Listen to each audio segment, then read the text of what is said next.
এলাকায় কিশোর গ্যাং তৈরির মাধ্যমে মাদক চোরাচালান এবং মানুষকে খুন করার জন্য, মানুষকে হত্যা করার জন্য তাদেরকে ব্যবহার করা হচ্ছে, যারা আগামী দিনের শিশু কিশোর তাদেরকে।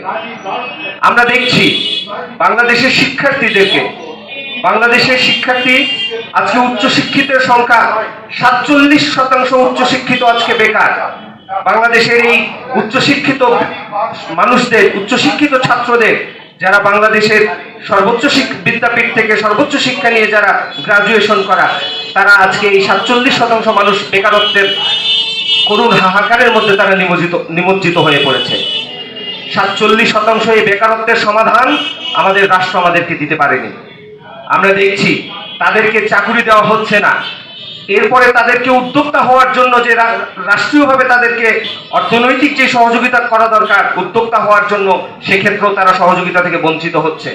আহমদ নারায়ে তাকবীর, নারায়ে তাকবীর, আল্লাহু আকবার। কিশোর ছাত্র আন্দোলন জিন্দাবাদ, জিন্দাবাদ, জিন্দাবাদ, জিন্দাবাদ, বিপ্লব, বিপ্লব।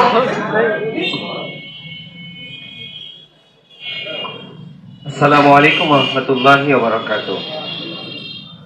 নাহমাদুহু ওয়া নুসাল্লি আলা রাসূলিহিল কারীম। আম্মা বা'দ, ফাআউযু বিল্লাহি মিনাশ শাইতানির রাজীম। বিসমিল্লাহির রহমানির রহিম। ওয়া লা তাহিনু ওয়া লা তাহজানু ওয়া আনতুমুল আ'লাউনা ইন কুনতুম মুমিনিন। দেশের ত্রিধারা শিক্ষা ব্যবস্থার প্রতিনিধিত্বশীল সংগঠন ইসলামী শাসনতন্ত্র ছাত্র আন্দোলন দিনাজপুর পশ্চিম জেলা শাখা কর্তৃক আয়োজিত আজকের এই জেলা সম্মেলন 2021 উপস্থিত অনুষ্ঠানের সম্মানিত সভাপতি, প্রধান অতিথি, ইসলামী শাসনতন্ত্র ছাত্র আন্দোলনের সংগ্রামী সেক্রেটারি জেনারেল, উপস্থিত ইসলামী আন্দোলন বাংলাদেশ দিনাজপুর জেলা শাখার নেতৃবৃন্দ, সহযোগী সংগঠনের নেতৃবৃন্দ, ইসলামী শাসনতন্ত্র ছাত্র আন্দোলন জেলা শাখা, থানা, উপজেলা, ইউনিয়ন, ওয়ার্ড শাখার নেতৃবৃন্দ এবং আমার সামনে উপবিষ্ট প্রিয় ছাত্র বন্ধুগণ, সকলকে আজকের এই অনুষ্ঠানে অংশগ্রহণ করার জন্য ইসলামী শাসনতন্ত্র ছাত্র আন্দোলন কেন্দ্র কমিটির পক্ষ থেকে আন্তরিক শুভেচ্ছা, অভিনন্দন, মোবারকবাদ জানাই। প্রিয় ছাত্র বন্ধুরা, 1971 বাংলাদেশ স্বাধীনতা অর্জন করেছিল। স্বাধীনতার 50তম বছরে আমরা পদার্পণ করেছি।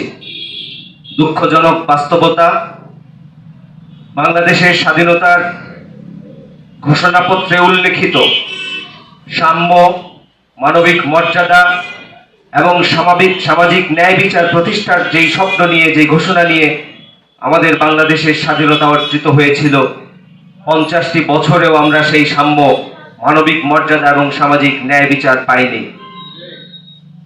আমরা দেখেছি কিভাবে সাধারণ মানুষরা বঞ্চিত হয়েছে, কিভাবে সাধারণ মানুষদের উপরে নির্যাতনের স্টিম রোলার চালানো হয়েছে, অর্থনৈতিকভাবে সাধারণ মানুষদের উপরে কিভাবে নির্যাতন চলছে।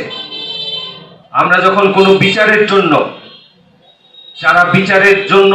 যাদেরকে রাষ্ট্র কর্তৃক নিযুক্ত করা হয়েছে, আমরা যখন তাদের কাছে আমাদের নিরাপত্তার জন্য যাই, তখন আমরা দেখেছি কিভাবে তারা আমাদের নিরাপত্তা না দিয়ে তারা আমাদেরকে কিভাবে নিরাপত্তাহীনতার দিকে ঠেলে দিয়েছে, কিভাবে সন্ত্রাসী আচরণ আমাদের সাথে করেছে। এই বিষয়গুলো আমাদের সামনে পরিষ্কার, ঠিক কিনা? আমাদের তরুণ সমাজ, ছাত্র সমাজ, যারা আগামী দিনের বাংলাদেশের ভবিষ্যৎ, তাদেরকে রাজনৈতিকভাবে নানান রকম অপরাধের দিকে তাদেরকে ঠেলে দেওয়া হয়েছে। আপনারা জানেন, এলাকায় এলাকায় কিশোরদেরকে নিয়ে রাজনৈতিক ছত্রছায়ায় কিশোর গ্যাং তৈরি করা হচ্ছে, যার মাধ্যমে রাজনৈতিক ফায়দা অর্জনের জন্য প্রত্যেকটা এলাকায় এলাকায় কিশোর গ্যাং তৈরির মাধ্যমে মাদক চোরাচালান এবং মানুষকে খুন করার জন্য, মানুষকে হত্যা করার জন্য তাদেরকে ব্যবহার করা হচ্ছে, যারা আগামী দিনের শিশু কিশোর তাদেরকে। আমরা দেখছি বাংলাদেশের শিক্ষার্থী আজকে উচ্চশিক্ষিতের সংখ্যা 47% উচ্চশিক্ষিত আজকে বেকার।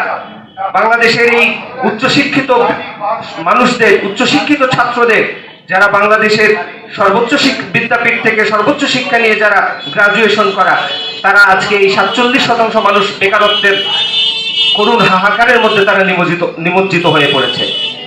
47% এই বেকারত্বের সমাধান আমাদের রাষ্ট্র আমাদেরকে দিতে পারেনি। আমরা দেখছি তাদেরকে চাকরি দেওয়া হচ্ছে না। এরপরে তাদেরকে উদ্যোক্তা হওয়ার জন্য যে রাষ্ট্রীয়ভাবে তাদেরকে অর্থনৈতিক যে সহযোগিতা করা দরকার উদ্যোক্তা হওয়ার জন্য, সেক্ষেত্রেও তারা সহযোগিতা থেকে বঞ্চিত হচ্ছে। এখন তাদেরকে যে বেতন ভাতা রাষ্ট্র কর্তৃক তাদের উপরে, যদি তারা চাকরি করতে না পারে, উদ্যোক্তা হতে না পারে, রাষ্ট্র দায়িত্ব হলো তাদেরকে তাদের বেতন, তাদেরকে ভাতা দেওয়ার মাধ্যমে তাদের জীবিকা নির্বাহ করা, তাদের জীবনযাপনকে সহজ করে দেয়া এটা রাষ্ট্রের কর্তব্য ছিল। কিন্তু আমরা দেখছি বাংলাদেশের এই 47% উচ্চশিক্ষিতের ব্যাপারে রাষ্ট্রের কোনো সুস্পষ্ট ভালো পরিকল্পনা নেই। আমরা দেখছি আজকে বাংলাদেশে যেই সুন্দর একটা তরুণ সমাজ, যারা বাংলাদেশকে আগামী দিনে যারা বাংলাদেশকে বিনির্মাণ করবে, তাদের চরিত্রকে কিভাবে মাদক দিয়ে ধ্বংস করে দেওয়া হচ্ছে, তাদের কিভাবে তাদেরকে অপরাধের দিকে ঠেলে দেওয়া হচ্ছে, আমরা খুব গভীর, খুব অনুতাপের সাথে এই বিষয়টি লক্ষ্য করছি। প্রিয় ছাত্র বন্ধুগণ, ইসলামী শাসনতন্ত্র ছাত্র আন্দোলন বাংলাদেশের এই শিক্ষিত সমাজের জন্য, বাংলাদেশের এই ছাত্র সমাজের জন্য, বিশেষত শিশু কিশোরদের নিরাপত্তার জন্য, যারা আগামী দিনের বাংলাদেশকে বিনির্মাণ করবে, বাংলাদেশকে পরিচালিত করবে, তাদেরকে সামনে রেখে তাদের নিরাপত্তা নিশ্চিতের মাধ্যমে, তাদের সেবা নিশ্চিতের মাধ্যমে, তাদেরকে নৈতিকভাবে সমৃদ্ধ এবং দক্ষ জনগোষ্ঠীতে পরিণত করার মাধ্যমে একটি সুন্দর, একটি সহনশীল, একটি সমৃদ্ধ বাংলাদেশ ইসলামী শাসনতন্ত্র ছাত্র আন্দোলন গড়ে তুলতে চায়।